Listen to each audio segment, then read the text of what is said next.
Hello and welcome to Claus YouTube channel. I'm your host, Brigadier Rakesh Bhatia. In today's episode, we will talk about Indo-US relationship, and the material that I'm going to talk about I have taken from the notes which Claus has prepared on the subject. A bit of history: when India was getting independence in 1947, and as you are aware, that time USA had emerged as the new superpower. USA was not in favor of India being partitioned, or this subcontinent called India being partitioned. They wanted a united country because they felt that if this part of the world is partitioned, it will lead to a lot of economic problems, poverty is going to increase, and the governance itself will suffer. However, because of geostrategic location of the area which is today the present Pakistan or that time West Pakistan, Churchill and UK by large was able to convince the Americans to accept partition of the country. That time, US was favorable to India, but slowly, because of Pakistan's geopolitical location and US ideological war with erstwhile USSR, with the aim being to contain communism, they accepted Pakistan and started giving them lots of arms, ammunition, and financial aid, which Pakistan used against India. Because of this, India and USA relationship became not so friendly, and India continued from that day onwards to suspect USA's attitude towards India. With this background, let's talk about what is the situation today. Where does India US relationship stand as of today? Very quickly, a overview. This I have tried to create a sort of mind map for you. Do remember these figures forever. Whenever you're writing any answer relating to India US relation, keep these facts which I'm going to state in your mind. The bilateral trade between India and US in 2022-23 is 128.55 billion, which is a rise over the previous year. The largest export destination for India is the USA. US recently has become the third largest defense supplier to India, with Russia being the first. That is 45% of our total export in the recent years has been from Russia, 29% from France, and USA accounts for 11%. There is a trade surplus of $28 billion US dollars in favor of the US. As far as India and US is concerned, like I said, they are posing up to each other primarily because of the growing rivalry between the US and China. Russia, however, remains a permanent feature in defining the relationship between India and the US. In the recent years, starting from 2016 onwards, there are a number of defense agreements which have been arrived at between the US and India. This includes Logistic Exchange Memorandum of 2016, which in short is called LEMOA. This is basically the ships which come to Indian Ocean for their providing them with the fuel, refitment, and repairs if required. Our viewers will recall that recently L&T carried out repairs of a US naval ship in India. The second is Communication Compatibility and Security Agreements of 2018. This involves higher level of encryption of communication and compatibility of these communication, encrypted communication with the US communication system, industrial security arrangement, which was signed in 2019, basic exchange and cooperation agreement 2020. Then there are a number of bilateral military exercises like Yuddhabhyas, Vajraprahar, Malabar, and Rimpak, which are regularly conducted between the US and the Indian Armed Forces. Coming straight to the question, you may get a question asking you to discuss the contours of Indo-US relations in the changing geopolitical scenario. Regular dialogues have been institutionalized through various forums. How has been their progress? Another question could be write a short note on CAATSA. I will talk about these two answers in detail. The third question, despite threatening India on purchase of S-400 missiles from Russia, as our viewers are aware, this missile is anti-air missile system, supposedly the best in the world, which India has procured from Russia, but US gave special waiver to India. What are the strategic implications of this decision? I decided to answer first two questions because the answer to the third question will automatically flow if you have already done question number one and question number two. Here I will also like to inform our viewers. In current affairs, there are two types of questions which you will get. First is current, in the sense the dynamic which has changed in recent months. However, majority of questions are something which is called from the static information. Information that does not change. I'll give you example. Historical events and background. Every development that is taking place today has historical and it has a background. It has a history. Constitution and governance does not change. Geography of a place does not change. Polity does not change. Economic factors remain more or less the same. What is the role of international organizations? Our viewers should know in detail their structure, function, key activities like UNO, NATO, ASEAN countries. Their behavior also is more or less predictable. Then there are major laws and acts. These could be national, international, regional forums, the laws that have been created. So these static information is very, very important for anybody who's preparing for current affairs to know. Majority of the questions are from the static and not from the dynamic current affairs. The student should keep this in mind. With this background, let's try and answer our first question where contours of Indo-US relations are discussed. Students are advised to have a small little introduction to the question which can go along the convergences which US and India has, like both countries are founded on shared values including a commitment to democracy and upholding rules based international system. Both have shared interest in promoting global security, stability, and economic prosperity. They encourage trade, investment, and connectivity. Now, this introduction can be memorized, and this can be used in number of other questions as well.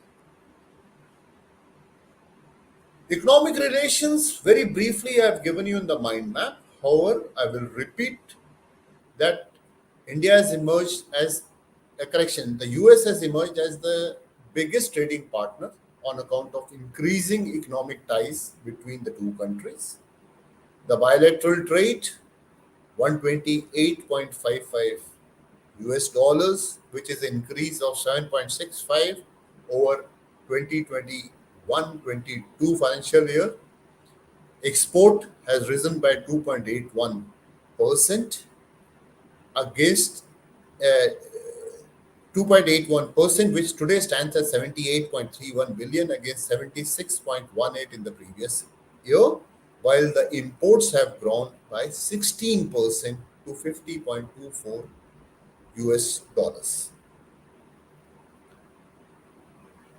As Army Personal Defense Cooperation, India has now signed four foundational agreements with the US. Logistic Exchange Memorandum of Understanding in NIRWA, I've already spoken about. Communication Compatibility and Security Agreement, Basic Exchange Cooperation, Industrial Security Annex, an extension to the General Security or Military Information Agreement in 2019. If you want to know details of each and every uh, agreement, what does it contain and how does it impact India, this is very nicely and briefly covered in the notes that I recommend that aspirants should buy, especially for carrying out the revision. India, which could not access US weapon during Cold War, like I said, that time Pakistan was in the camp of the US, and US somehow always suspected that India, because of the class composition in India, that India may be in future go the communist way. They had already lost China to the Communist Party, so they wanted to make sure that India does not prosper and does not invite the communist in future. However, recently we have seen the US is helping India.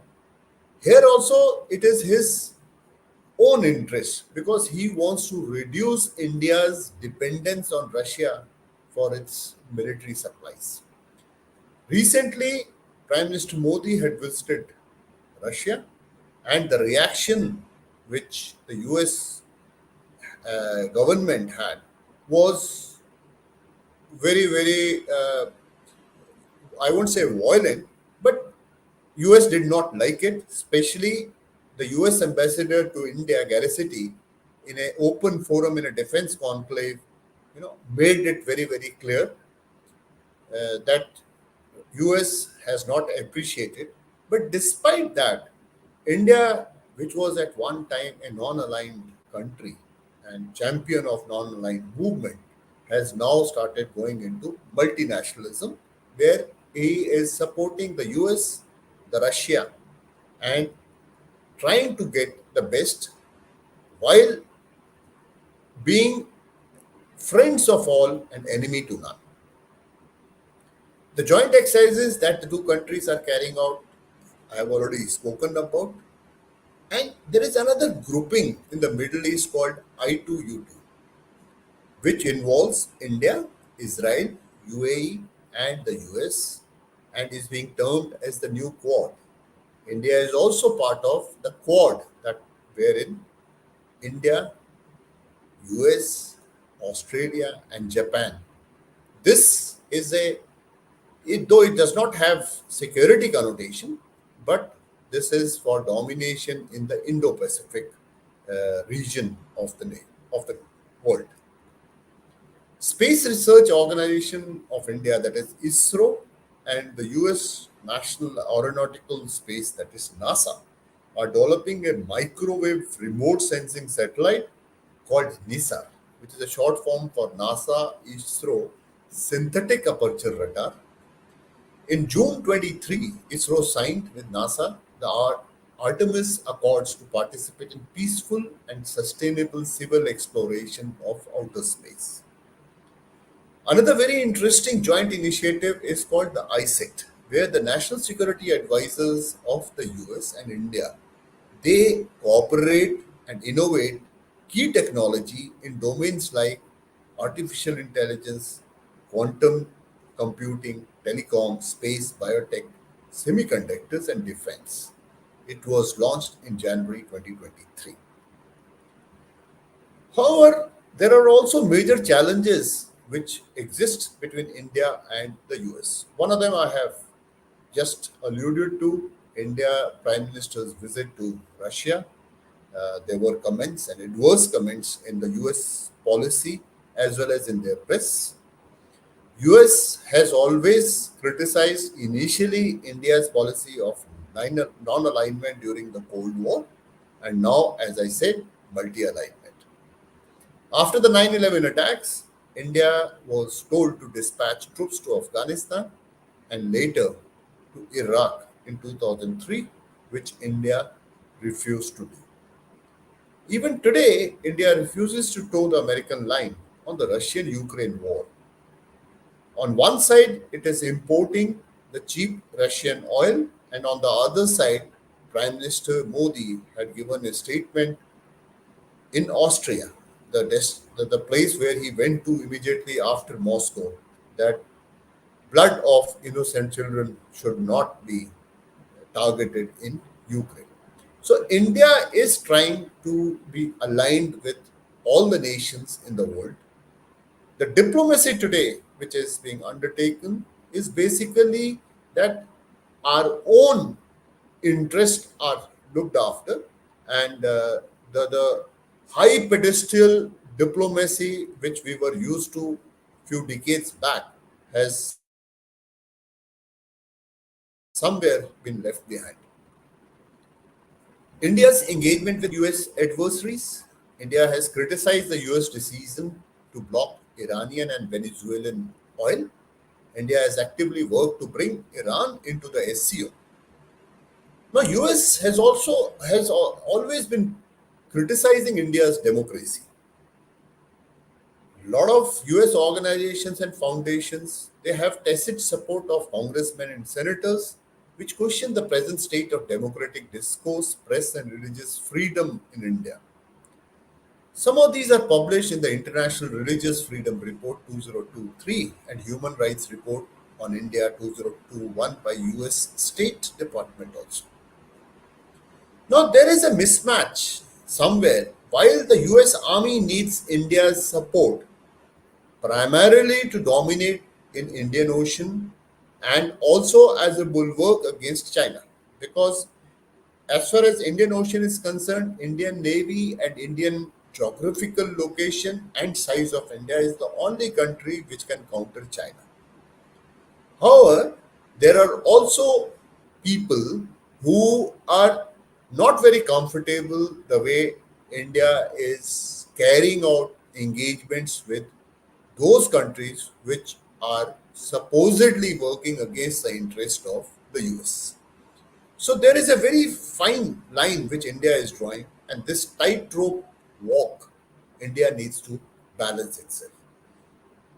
Here, I may caution the students that you may get a question on India's change in policy from non aligned movement to multi alignment. There are economic tensions also, especially the Atmanirbhar Bharat campaign which India has launched. US is of the view that India is increasingly becoming protectionist closed market economy. So this the US does not know. Reason being that India is a huge market and US cannot afford to lose this big market. That's why protecting and moving towards a closed market economy does not serve US economic interest.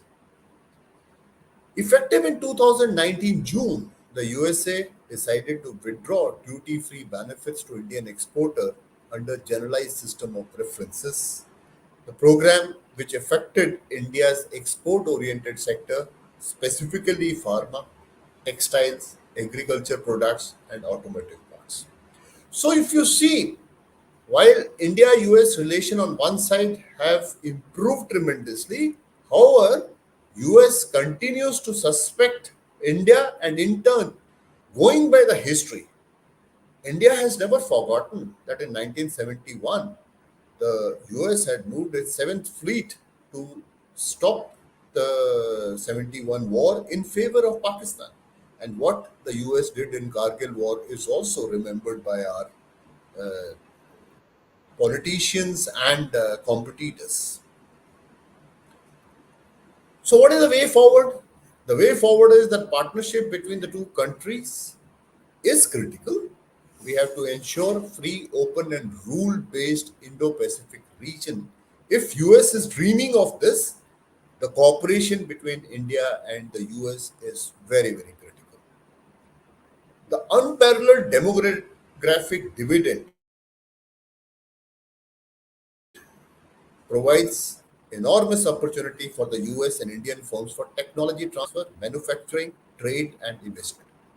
There is no doubt that India is emerging as a leading player in an international system that is undergoing unprecedented transformation. It shall use its present situation to explore opportunities to further its vital interest.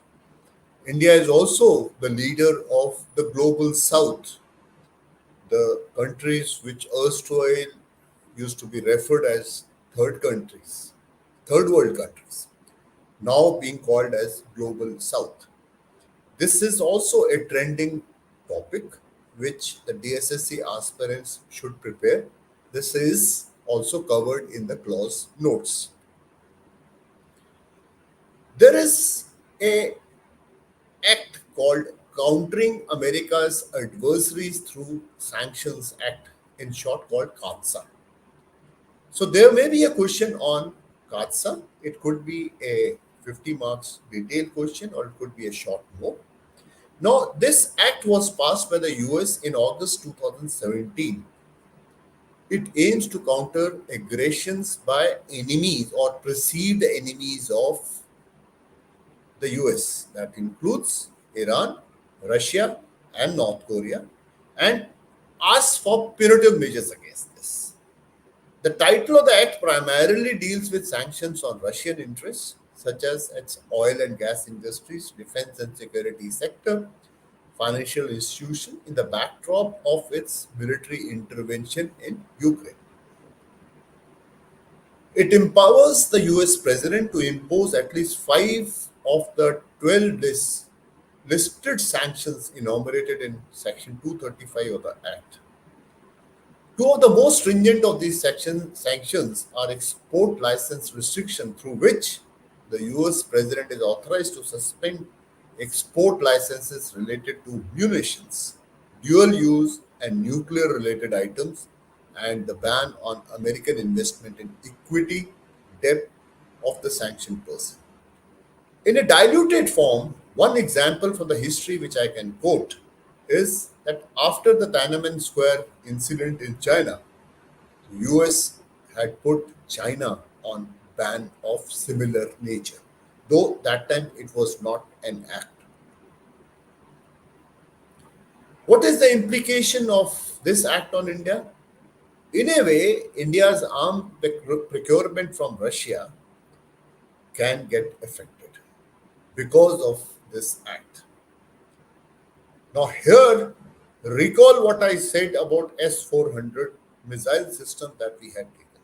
Now, you can include the provisions of this act and how an exception was made by the US in case of India. Also, think, why did US made this exception? Somewhere during this discourse, I have also given you the reason for that. Now, how will this impact procurement of defense system? I have already covered. There are a lot of joint ventures which India has launched, especially with Russian aviation. There's a multi-role transport aircraft limited and the BrahMos. As you will know that it's a joint venture between the US, Russia and India. The act eventually may also affect India's purchase of spare parts, components, raw materials, and other assistance for which India entities are dependent on Russia for domestic license manufacturing and maintenance of existing equipment. So, this is a very, very important act. However, India so far has kept itself away, and there are exceptions which have been made by the US Congress, wherein India continues to not only procure weapons but also carry out joint ventures with Russia. The other important issues in the same which need to be covered, for want of time, I will just cover the headings, that is CAATSA and relations with the US, which specifically in brief I have already spoken about.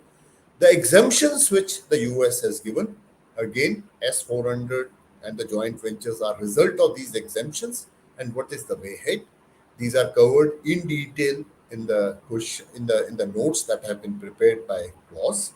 For obtaining these notes, you can contact Clause cpsc at gmail.com. The third question, which we had we have flashed, was that despite threatening India on purchase of S-400 missile from Russia, US has given special waiver to India. I hope with whatever I have covered, you will be able to answer it reasonably well. Do remember about the static portion of the current affairs, which you must study well, remember well, try and fit it to the present situation, and write your answers well. With this, I come to an end of today's short episode on Indo US relations. I will once again request the DSSC aspirants to procure these notes from Clause and follow them, read them in detail. This is one of the topics that I have covered today. There are almost entire gambit of current affairs with more and more backgrounders. Again, at the cost of repeating, the static part of current affair has been covered extremely well in these. With this, I'll request you to please like, share, and subscribe. Brick Speak, which you are aware is the channel I am running mostly for military history, but also covering current affairs, and Center for Air Warfare Studies. Thank you very much. All the best. Jai Hind.